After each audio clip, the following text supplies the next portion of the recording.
Bismillahirrahmanirrahim. Assalamualaikum warahmatullahi wabarakatuh.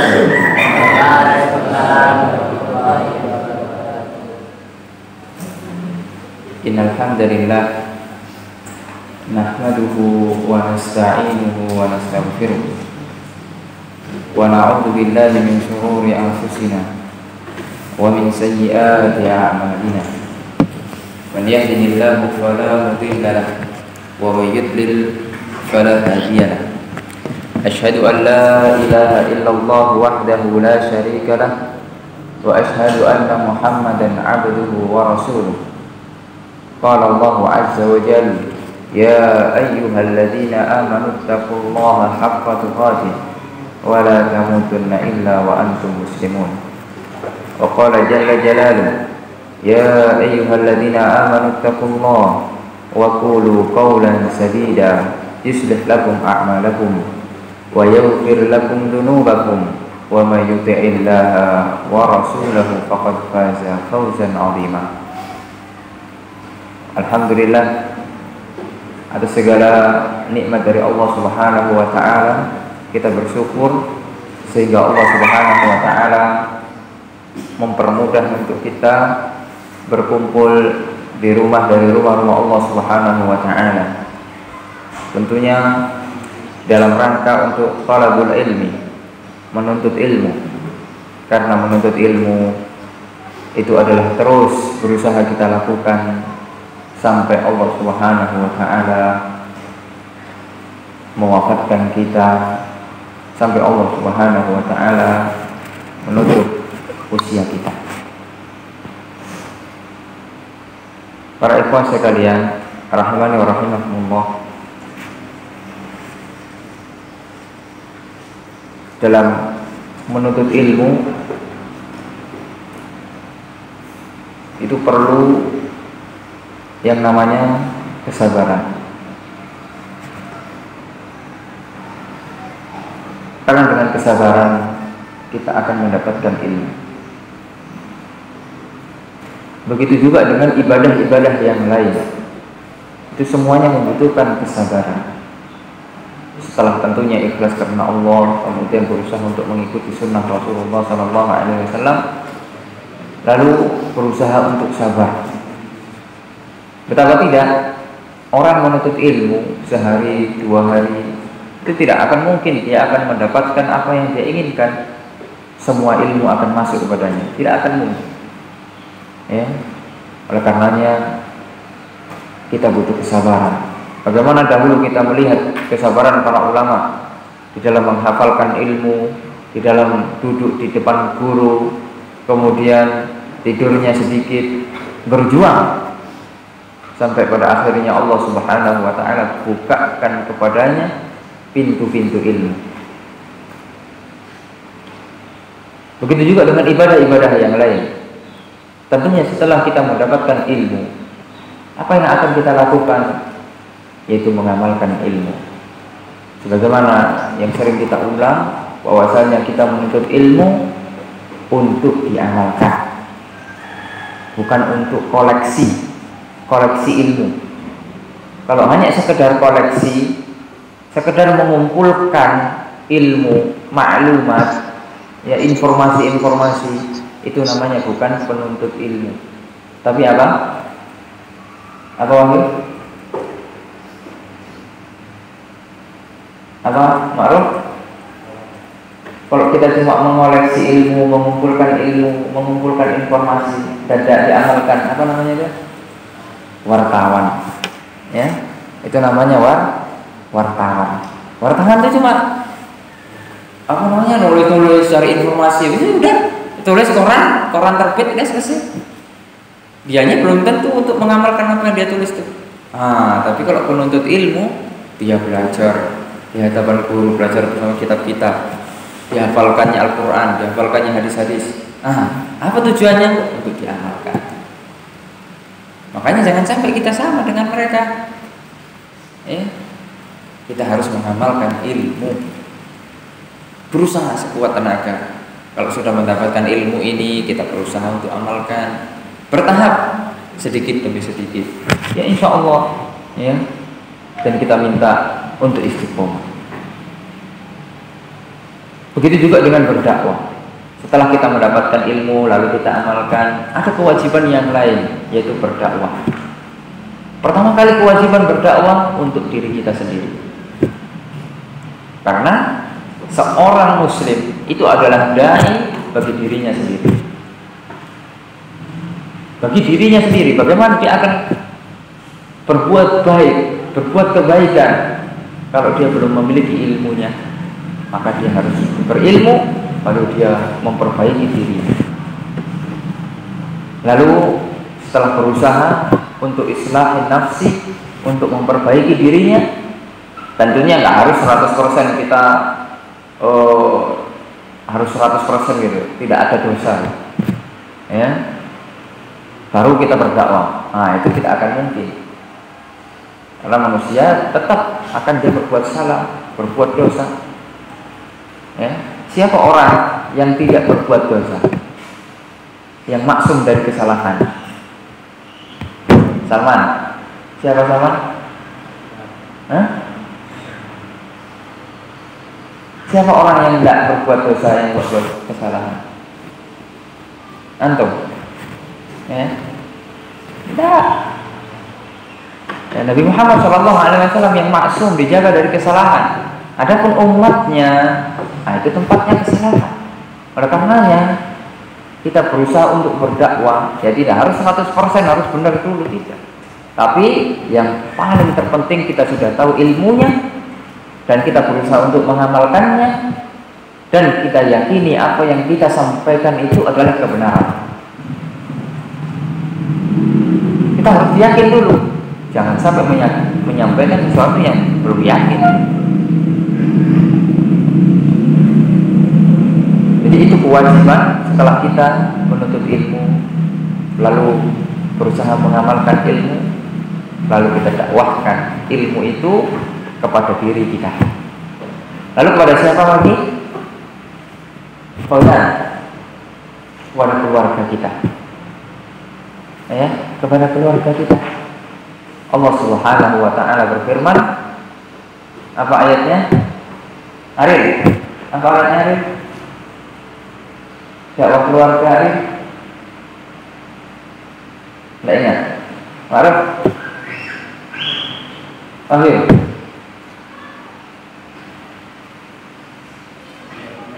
Tidak ingat? Allah Subhanahu wa taala berfirman, wa anzir ashiratakal aqrabin. Berilah peringatan kepada keluarga terdekat kalian. Keluarga terdekat. Siapa keluarga terdekat? Siapa Fauzan? Siapa keluarga terdekat? Orang tua. Ya, orang tua. Lalu saudara, kakak, adik, ya, baru nanti paman. Kita berusaha. Kita sampaikan Pak, Bu, ya.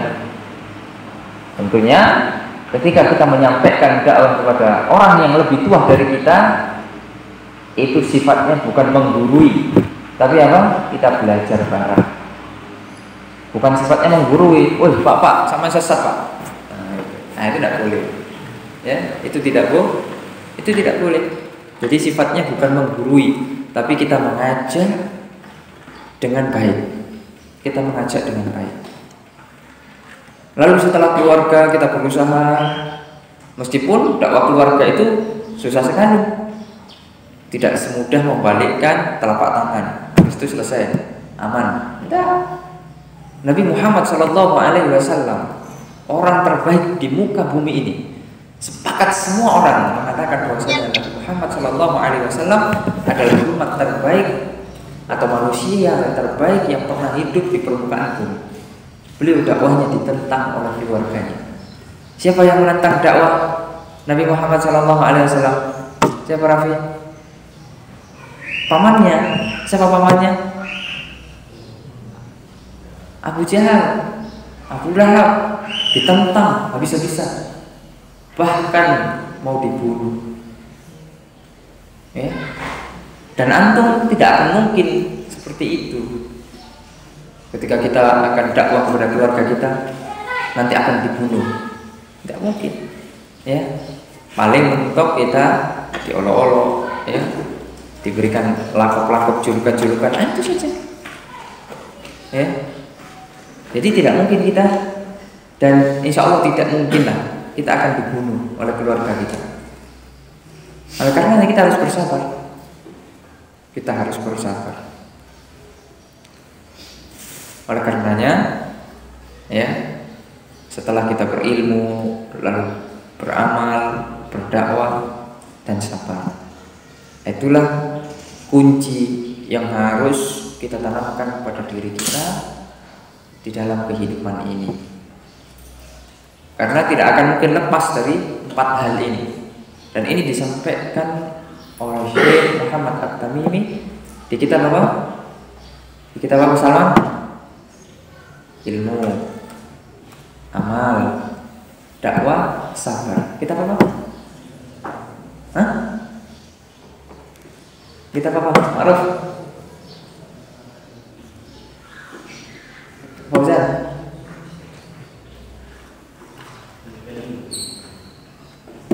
Di kitab Ushul Tsalatsa. Dulu pernah saya bahas dulu di sini. Siapa yang masih ingat?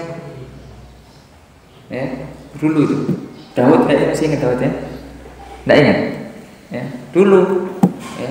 Jadi Syekh Muhammad Abdul Wahab yang membawakan atau mentafsirkan firman Allah Subhanahu wa taala, "Wal 'ashri innal insana lafi khusrin illa alladziina aamanu wa 'amilus shalihati wa tawassaw bil haqqi wa tawassaw bis sabr."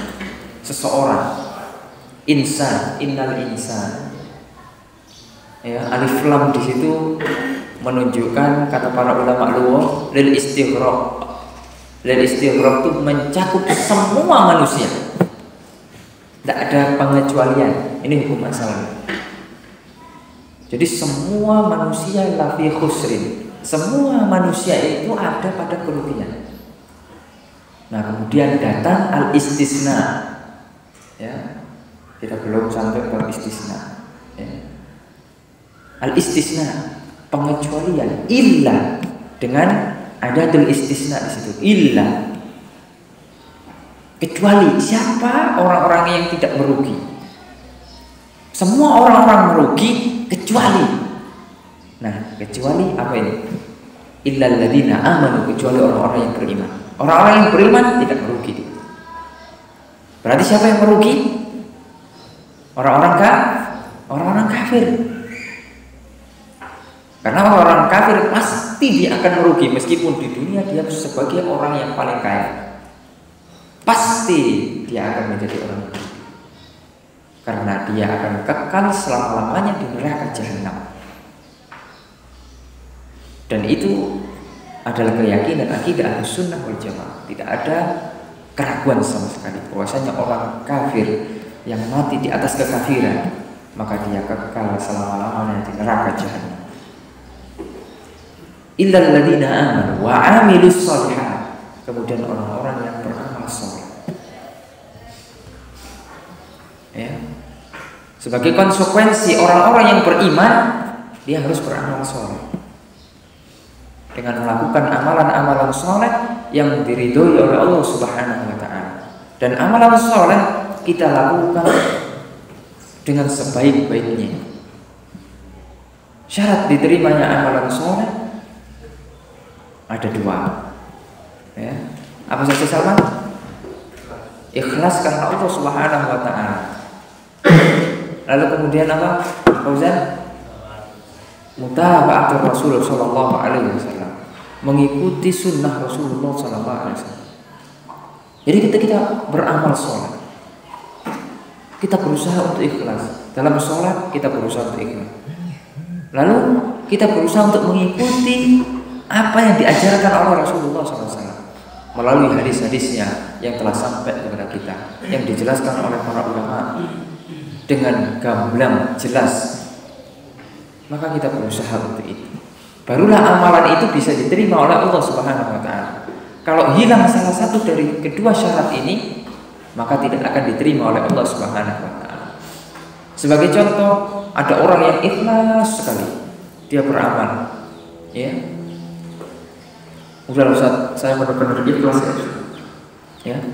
Maka dia sholat zuhur 6 rakaat karena ikhlas, ya. Udah, saya ikhlas betul. Kayaknya 4 rakaat itu masih kurang. Sedangkan saya habis makan ini kuat-kuat ini. Ya, maka dia sholat zuhurnya 6 rakaat. Kira-kira diterima enggak?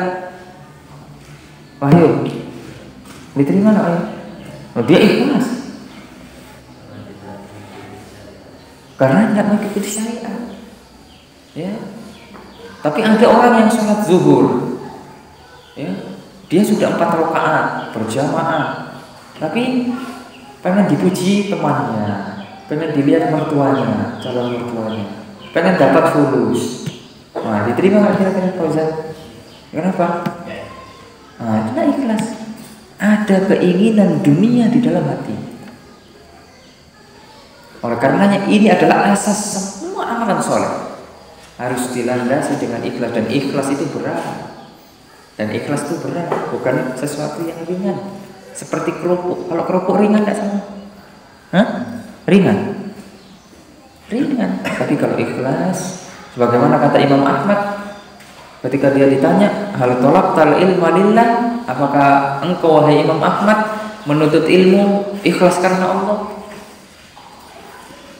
Ya, apa jawaban Imam Ahmad? Imam Ahmad tuh imam ahli sunnah wal jamaah, punya hafalannya banyak, 1 juta hadis, punya kitab tebal Musnad Imam Ahmad, dan punya karya-karya yang banyak tentang akidah, usul sunnah, tentang az-zuhud, tentang bagaimana kita hidup zuhud, ya. Di situ dipaparkan hadis-hadisnya dan kisah-kisah para salafus saleh, dan kitab-kitab yang lainnya yang sangat banyak sekali. Beliau juga rihlah kemana-mana. Kenapa Imam Ahmad tidak menjawab ketika ditanya, apakah engkau wahai Imam Ahmad ikhlas karena Allah? Naam, anak ikhlas karena Allah. Ya, Imam Ahmad tidak menjawab seperti itu. Coba kalau antum semuanya, antum sudah hafiz Al-Quran, antum sudah hafiz hadis, antum sudah belajar kemana-mana, lalu antum ditanya, apakah antum sudah ikhlas karena Allah? Wah, dengan PD-nya tuh menjawab, nah, anak ikhlas. Masya Allah, ya, berarti antum sudah mengalahkan Imam Ahmad. Imam Ahmad ketika ditanya, apakah antum ikhlas ya Imam Ahmad? Imam Ahmad menjawab, lillahi aziz. Ikhlas itu berat. Sekelas Imam Ahmad mengatakan ikhlas itu berat, lalu sekelas kita yang tidak ada seujung kukunya dengan Imam Ahmad mengatakan ikhlas itu mudah? Allah, kalla summa kalla. Sekali-kali tidak, ya kuat. Ikhlas itu berat, selama-lamanya ikhlas itu berat. Dan para ulama salaf kita yang mengatakan bahwasanya ikhlas itu berat, kadang ada rasa kita pengen dipuji orang, ada rasa kita ada keinginan dunia, maka itulah jihad kita melawan rasa hawa nafsu kita. Nah, itulah jihad. Kita berjihad pada diri kita sendiri, menghilangkan rasa-rasa yang merusak amalan kita. Karena ancaman jika seseorang itu dalam beramal tidak ikhlas karena Allah, berat. Walaupun dia hafid Al-Quran, walaupun dia suka sedekah, walaupun dia orang yang berjihad di medan perang, maka ketahuilah kalau ikhlas ini tidak ada di dalam hatinya, maka 3 orang tersebut akan menjadi koreknya api neraka. Awwalu ma tusya'aru bihi an-naru yaumal qiyamah alimun wa mujahidun wa munfikun. Ya, orang-orang yang alim, orang-orang yang mujahid, yang berjihad di jalan Allah, dan orang-orang yang rajin sedekah. Ini 3 orang ini menjadi koreknya api neraka. Bayangkan apa? Koreknya api neraka bukan tidak disebutkan dia pezina, peminum khamar, pencuri, pembunuh, bukan itu. Tapi alim. Kalau Ustaz anak jadi pembunuh aja Ustaz, jadi peminum khamar aja lah. Ya udah kalau gitu saya tidak belajar aja. Apa gitu pemahamannya? Ya tidak begitu. Tetap kita berusaha menjadi orang yang baik, tapi kita jaga keikhlasan kita. Karena orang-orang yang tidak ikhlas akan Allah singkap dia. Kalau tidak di dunia, di akhirat. Ya. Kalau tidak di dunia, di akhirat. Sebagaimana hadis di kitab Al-Arba'in An-Nawawiyah. Di hadisnya yang nomor 4. Ya, yang beramal dengan amalan penduduk surga. Lalu dia sudah dekat jaraknya dia kepada surga.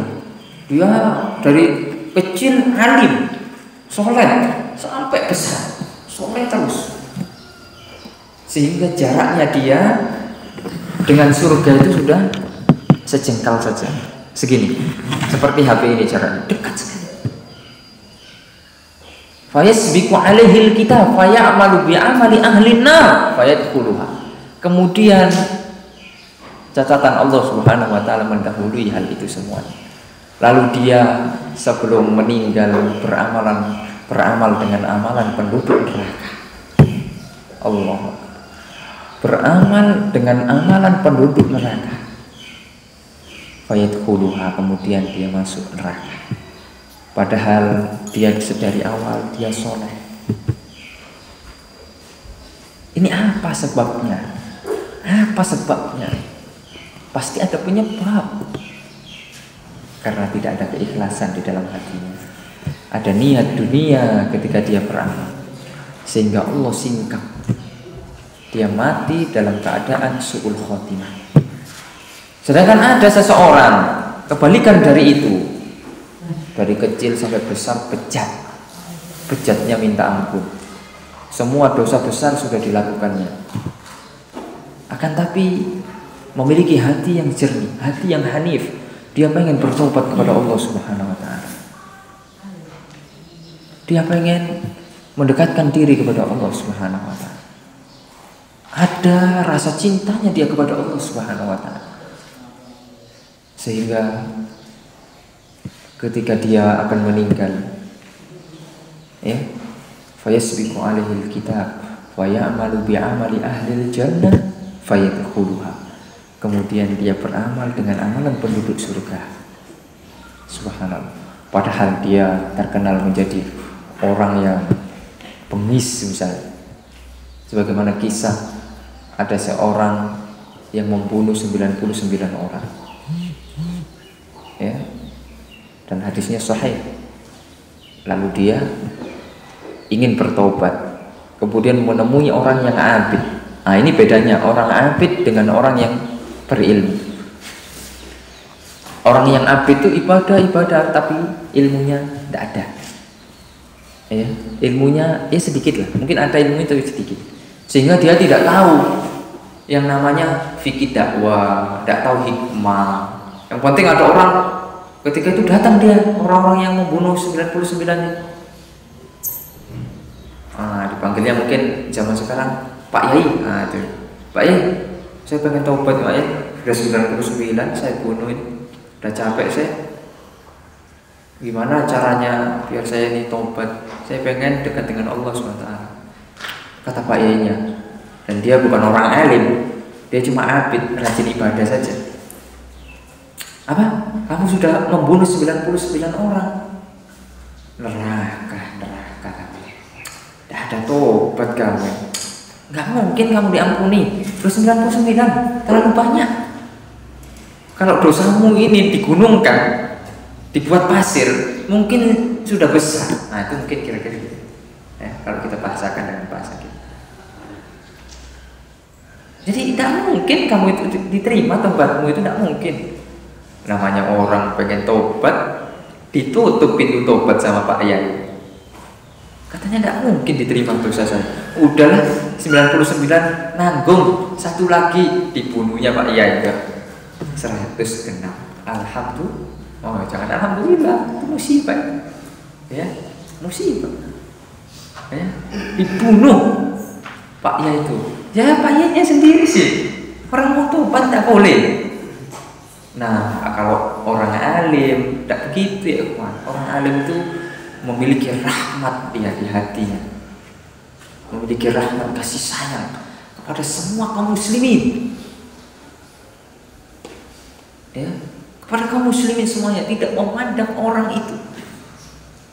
Dia memandang setitik cahaya di hati seseorang, meskipun dia fajir, fasik, bahkan mujrim, tapi ada setitik mungkin kebaikan pada dirinya. Mungkin ada celah dia melakukan kebaikan.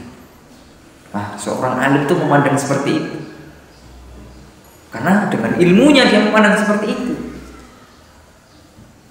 Dia tahu, ya, bahwasanya pintu taubat itu akan selalu terbuka bagi siapa saja yang ingin bertobat selama nyawa itu belum sampai pada kerongkongan, selama matahari itu belum terbit dari barat.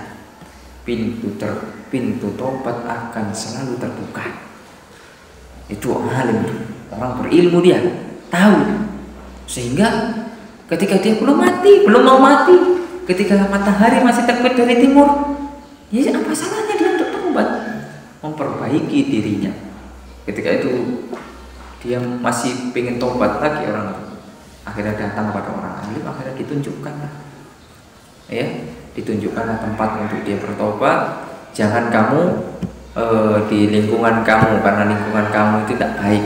Makanya lingkungan itu berpengaruh, ya, lingkungan itu berpengaruh kepada kebaikan seseorang. Akhirnya ditunjukkanlah dia ke tempat yang lain, yang mana dia akan menjadi baik di tempat itu, insyaallah. Lalu kemudian belum sampai ke tempat itu, orang itu sudah meninggal dunia. Lalu ya itulah kisahnya, malaikat rahmat dan malaikat azab rebutan. Wah, ini neraka ini apa? Ini surga ini. Akhirnya diukurlah lebih dekat mana tempat kebaikan dia atau tempat yang sebelumnya. Akhirnya lebih dekat dengan tempat kebaikannya, sehingga dia dimasukkan oleh Allah Subhanahu wa taala ke dalam surga. Nah, itulah ya pentingnya keikhlasan di dalam hati kita. Ya, pentingnya keikhlasan di dalam hati kita. Semoga Allah Subhanahu wa taala memberikan kepada kita terus berjihad melawan ya rasa-rasa yang ada di dalam hati kita ini. Ya, rasa-rasa yang buruk, ya, rasa-rasa yang tidak bagus yang ada di dalam hati kita. Semoga kita yang menuntut ilmu senantiasa ikhlas karena Allah. Para guru yang senantiasa mengajarkan ilmu juga ikhlas karena Allah. Karena seseorang jika dilakukan pekerjaan, dilakukan amalan ibadah itu ikhlas karena Allah, pasti Allah Subhanahu wa taala akan menolong dia. Pasti Allah Subhanahu wa taala akan mempermudah segala urusannya. Dan itu Allah Subhanahu wa taala sudah memberikan janji kepada kita. Ya, jadi jangan khawatir ya ketika kita hidup, ya, baik menuntut ilmu atau mengajarkan ilmu. Yang penting kita jaga keikhlasan kita.